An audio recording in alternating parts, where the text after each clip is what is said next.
আসসালামু আলাইকুম, সবাই কেমন আছেন? আশা করি সবাই ভালো আছেন। এখানে যে কই মাছ ভাজা রাখছি, এই সাইডে কিন্তু রসুন কুচি পেঁয়াজ কুচি আছে, এগুলা হচ্ছে যে দিয়া এই যে ভাজি করবো, সেই জন্য এই সাইডে রাখছি, কারণ এই কড়াইতে ভাজি করবো। আর এইদিকে কিন্তু পালং শাক আর আলু, এই শাক দিয়ে কিন্তু কই মাছ দিয়ে রান্না করবো। রান্না করার জন্য এখানে কিন্তু পেঁয়াজ কুচি আর রসুন কুচি দিয়ে দিচ্ছি। শাকে কোনো মশলা দেওয়া লাগে না, অবশ্য আমি কোনো মশলা দেই না শাকে, সেজন্য এখানে শুধু পেঁয়াজ কুচি আর রসুন কুচিটাই দিলাম। এখন একটু ভাজা ভাজা করে নেবো পেঁয়াজ কুচিটা।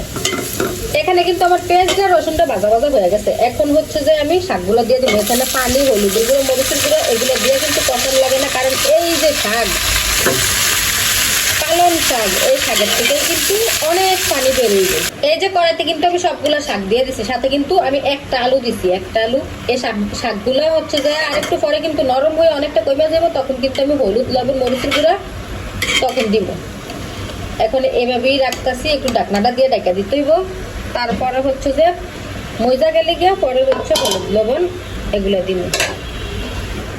এই যে দেখেন আমার শাকটা কিন্তু অনেকটা কমে গেছে, মানে ময়দা একবারে কমে গেছে গিয়ে। এখন হচ্ছে যে আমি লবণ দিব, লবণ দিলে কিন্তু আরো মজবুত এই শাকগুলো। লবণ দিছি, সাথে কিন্তু হলুদের গুঁড়ো, মরিচের গুঁড়ো দিছি। এখন হচ্ছে যে ভালো মতো লাইরাছে, আবার ডাইকা দিব, ভালো করে কিন্তু কষাবো। আর এই পালং শাক রান্না করার সময় কিন্তু পানি দিবেন না, কারণ হচ্ছে যে পালং শাক থেকে কিন্তু এমনিতেই অনেকটা পানি বের হয়, সেজন্য এক্সট্রা কোনো পানি দেওয়া লাগে না, মানে কষানোর সময় আর কি। আর এই পালং শাক কিন্তু আমার কাছে ঝোল রান্নাটা বেশি ভালো লাগে, মাছ দিয়ে আর কি ভালো লাগে বেশি, আর ভাজি করলে বেশি একটা ভালো লাগে না, মানে এটা আমার পছন্দ আর কি। পালং শাকটা ঝোল ঝোল ভালো লাগে। এখন কিন্তু আমি এক্সট্রা একটু পানিও দিই না, এই দেখেন এই পানিটা কিন্তু বের হয়েছে।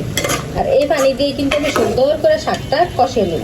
এই হচ্ছে শাকের অবস্থা, এখনো কিন্তু কষানো হয় না, আর একটু সময় লাগবে। এখন কিন্তু আমার এই যে শাকটা কষানো হয়ে গেছে, দেখেন পানি কিন্তু টাইনা গেছে, মানে ঝোলটা কিন্তু টাইনা গেছে। এখন হচ্ছে যে আমি আরেকটু জল দিয়ে দেবো, কারণ এটা আমি জল তরকারি রান্না করবো, সেজন্য কিন্তু এখন আমি জল দিয়ে দেবো। আর কষানোর জন্য যে জলটা ছিল ওটা কিন্তু শুকনো হয়ে গেছে। এই যে দেখেন আমি কিন্তু পরিমাণ মতো জল দিয়ে দিছি, জলটা ভালোভাবে বলক আসছে, তারপরে হচ্ছে যে মাছটা দিব। তরকারিটা কিন্তু আমার বলক আসা পড়ছে, এই যে দেখেন। এখন হচ্ছে যে আমি মাছগুলো দিয়ে দিব।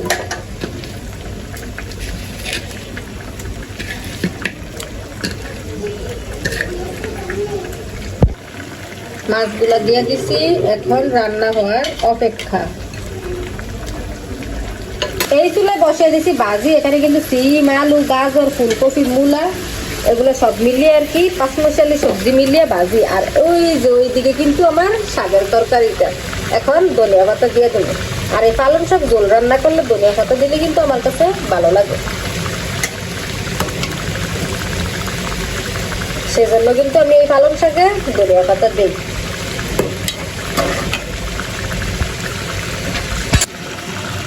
এখন কিন্তু আমার পালং শাকের তরকারিটা হয়ে গেছে, চুলাটা আমি বন্ধ করে দিব। এই যে দেখেন শাকের তরকারি, চুলাটা কিন্তু আমি বন্ধ করে দিছি। শাকের তরকারিটা কিন্তু খুবই সুন্দর হয়েছে। তো সবাই ভালো থাকবেন, সুস্থ থাকবেন, আল্লাহ হাফেজ।